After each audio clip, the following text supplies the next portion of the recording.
Welcome to another episode of What's Working in E-Commerce. I'm Eagan from Caravan Digital, and today I have on my friend Lianna Patch from Punchline Copywriting. Lianna, how are you?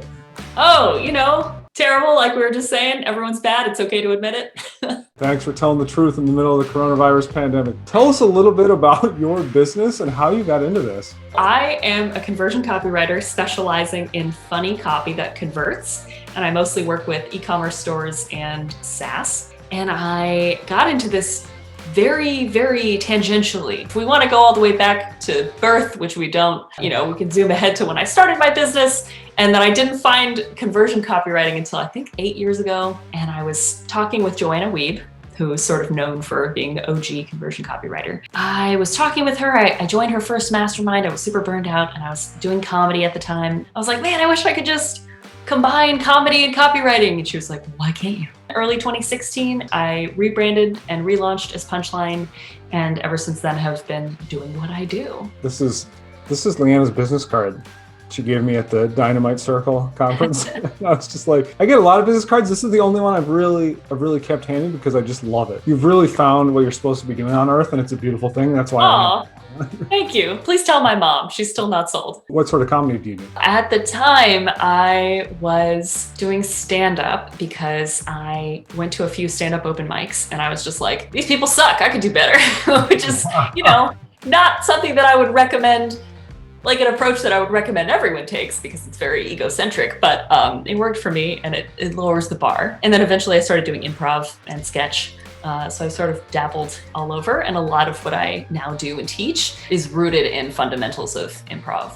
Very cool. And you're saying teaching comedy, is that right? Yeah. So I just, I finished up my first course ever. We did a beta launch and a live course. And it's basically this signature talk that I was giving, how, why, and where to use comedy in your marketing, blown up with everything that I wanted to include in it. So like the psychology of humor, cognitive and emotional and social aspects of humor that inform why we think something is funny or don't, how to define your sense of humor and your style and visual jokes and things like that, linguistic jokes, how to structure a joke. It was so much fun. It was a little bit loosey-goosey, but it was a beta and everybody had a good time, I think. Conversion copywriting, just in case there's anybody who doesn't know what that is, can you kind of define that and tell us about, what does that entail? Yeah, I like to think of conversion copywriting as the non-shitty discipline of copywriting, as in I don't just pull words out of nowhere. Conversion copy is based on a combination of qualitative and quantitative research. So figuring out what readers might actually need to hear and read so that they take action, which is the conversion part of it. That could be clicking something, it could be buying something, it could be a series of things that get them ultimately to click or buy, but it's trackable, right? So it's a really nice way for a type A person who is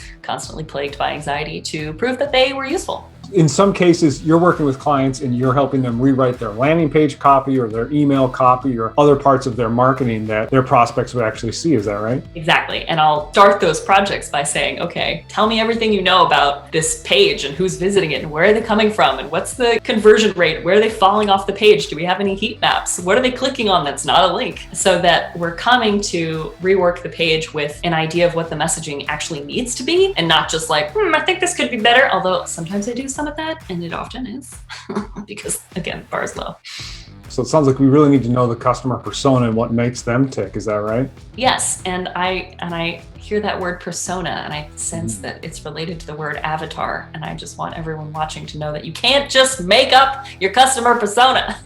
Okay. Do research. So to do it correctly, let's say you are coming in, let's say it's an e-commerce business. You need to figure out who are we talking to and how do we need to talk to them? What does that process look like? If somebody wants like the full research shebang, I will put together a deliverable for e-commerce that often includes review mining. And that is going through reviews for the company, or if I'm working on a certain product, that product, up to 200 of them, and saying, what are the messages that are getting repeated again and again, and ranking those in order of frequency. And then at the same time, what are some ways that people are talking about their problems or the product that we can just swipe verbatim and put in the copy so that the copy feels more reflective, like genuinely reflective of the words that people are using. So it's kind of this mix of structure insight and word level swipes. We're trying to get to voice of customer. Mm-hmm. Why is that important? Oh, well, A, it's so much easier than making it up, and B, it works better. So it's like putting in the grunt work at the top of the project that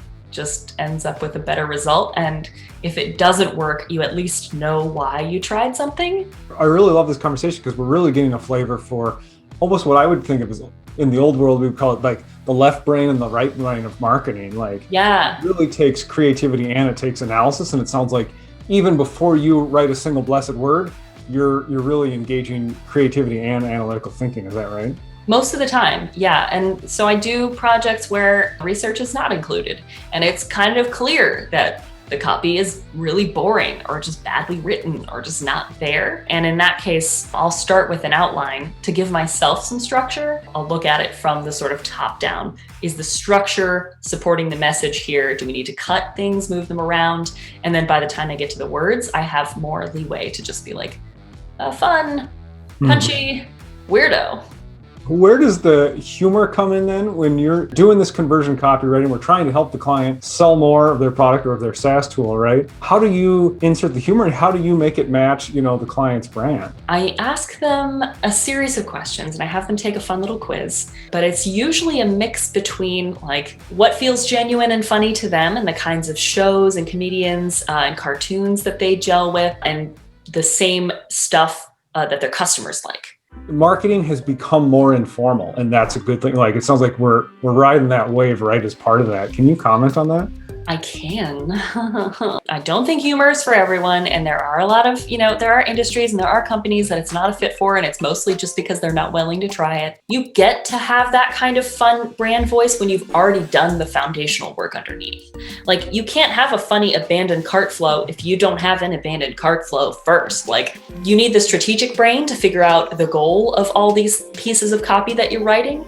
And then you need to figure out, how do we bring a cohesive, funny brand voice into all of these pieces? Sounds like you're taking the humor quite seriously, and I really appreciate it. Yes, no fun at all. Hate it. Emails that really go above and beyond in e-commerce. After you ship a product to somebody, we already know the interaction's not over. As the package is shipping, and especially now with like COVID package delays, you still have an opportunity to teach them something or to give them value as they're waiting for your product, or like amp up their excitement. So a couple examples of people doing this really well. Outdoor Voices, they have these leggings that are kind of tight. They send this email that's like, hey, these are really tight. And it's true, they are. We design them to be tight so that they sculpt and shape and hug you in all the right ways. So they should be tight, but not I can't breathe tight. And if they are, reply and we'll help you out. I guarantee you this email cuts down on so many returns and support tickets, and they just put it into their automated flow. So I didn't write this, just to be clear, but an example of something that I did write. This piece for a client that imports and roasts and grinds and ships coffee beans. After somebody's bought beans from Good Life Coffee, they get a series that talks about like water temperature, bean grind size, time steeping, and stuff like that. And we made it fun because there's already a ton of stuff on the internet about how to do this that's not funny, but we wanted something that would engage customers. And so we brought in some fun gifts, but it looks personal. It looks like someone's writing to me personally and making jokes. And then we have a little visual joke that reflects one of the jokes in the copy. It's not like rocket science, right? So you could accidentally destroy the flavor if you use too hot water. And then we have what's his face from that show that everybody likes. Yeah. And I also like the phrase bodacious beans there at the end. Yeah, that's one of the things that I talk about in the linguistics part of my course, right? Alliteration, such a fun, subtle way to bring some playfulness into your copy. We need to figure out how these emails worked. And luckily, they boosted the customer lifetime value 150%. You did a series of these. That one we saw was one of them. Yeah, we made them fun and lively and enjoyable. And that translated into the bottom line for the client. Oh, and one of my favorite emails I think that I've ever written was also for this client, and it was in a post-purchase sequence. So if you have a refillable product or a subscription, you should always be sending this. Ours said, a little bird told me that you might be running out of beans. And I have two questions for you. First, why does that bird know your business? And second, would you like to get some more beans?